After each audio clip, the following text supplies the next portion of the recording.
This is KUGAN CASSIUS Rifle TV in association with Macklins in Marbella. We're at the final press conference of the real life Rocky story. With me, joined by Paul Smith. Right, Paul? I met you. Yeah?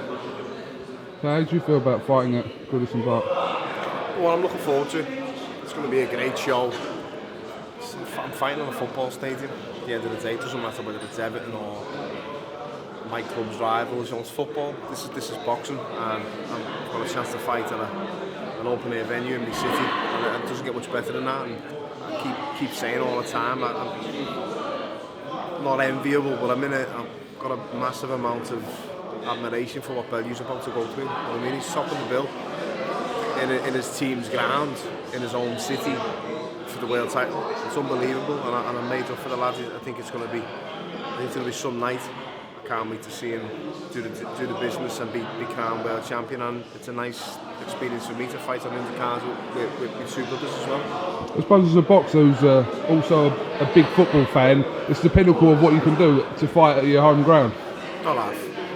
And it's a weird one, Liverpool. You know, Liverpool fans are great. We're worldwide, you know, internationally. It's a massive club, and sometimes, you know, you get a lot of stick for having that big a fan base, and out of town there's a lot of foreign supporters and all that. But with Everton, it seems very, very local. You know, could laugh and take the piss. The city got a lot of Welsh following them and that, but it is very local, Everton as a club, and Scousers in general.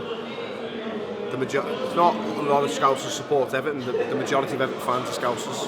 They are a high percentage of Scousers. So that transferring on fight night for Bellew would be unbelievable, because there will be Reds there screaming for him as well. There will be Reds shouting for him.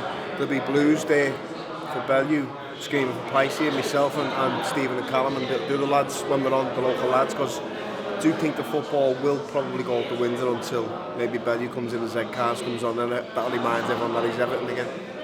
I mean, it's saying that might not happen again. Like I said, it's the first time this has happened, obviously Tony Bellew fighting at Goodison Park. Yeah. It's something that the city may not never see again. It may not. I'd like to think we can have one at Anfield with all the Smith brothers on, but that's a dream. Do you know what I mean? This is a dream what's come true for Bellew. He's getting to do it. We might not see another show at Goodison because it might not be there. It might not last. You know, it might get knocked down, and they might rebuild a new ground, and so on and so on. Plus, you've got to plan fights in stadiums at the right time. They can only happen in May or possibly June at the very, very latest because of the football season. So he's lucky that it's happened at this time, and he's got it. And I just think it's a great. I remember Wembley and Upton Park, and I was at both, and like the likes of all the other open air arenas that you've seen fights at. It's an experience in itself, innit? Getting in there and sitting outside and it's still light when you're watching the first few fights, and then it starts getting dark and it starts getting cold, and the night fights come on then, and the main ones come on when it's pitch black, and the atmosphere is brilliant in the football stadium. Obviously you fought not too long ago on Anthony Qualler's undercard with a great night in Manchester again. You're fighting again this Sunday. What have you mapped out something for yourself moving forward? Yeah, where you want to get back to? I had to chat with Joe and start. I want to win a world title, but I had to sit down with Joe, and I wanted to just jump in straight at the deep end. And Joe had to chat with me, and the more I spoke with him, I thought, you know what, you're right. You know, there's no point just jumping back into the deep end and going full stage. Have a couple of comeback fights, take over jobs, you know, just to get your eye back in. And then go from there, see what comes from it, see what gets offered. And I'm looking at trying to get the winner out of Giovanni Takalis and Tyrone Ziega. They're fighting in Germany on my anniversary, July 16th.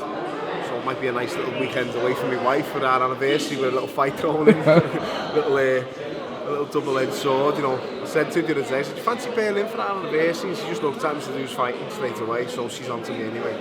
But it'd be great to get that. But I don't mind, you know, getting out on Sunday. I wouldn't mind fighting again next month or the end of the month, or sometime around about then. I just want to stay active, I want to stay busy and stay in the gym all the time. I've been training non-stop now for about 7 months, and it's showing. I'm feeling better. I'm feeling better about myself, and I'm looking better, and everything's getting a bit easier now in the training for me, because the weight's off. I'm in shape, and I'm feeling a lot better now. All right, just finally give me a prediction for the real life Rocky story, Bellew versus Makabu. What do you think will happen? I'm going to go for Bellew late KO. Makabu's dangerous and southpaw. Might be awkward for Tony a little bit early with the southpaw stance, as it is for most fighters. It definitely is for me and others. You know what I mean? It's everything for Bellew. It's literally everything set up on a plate. All he's got to do is just knock it out the park and see to his side of things and get the job done. Crown world champion in his home city at his team's football stadium. You know what I mean? Even if it is made out of wood. Paul Smith, thanks for talking to iFL TV, and we'll catch up with you soon, mate. All right? Cheers.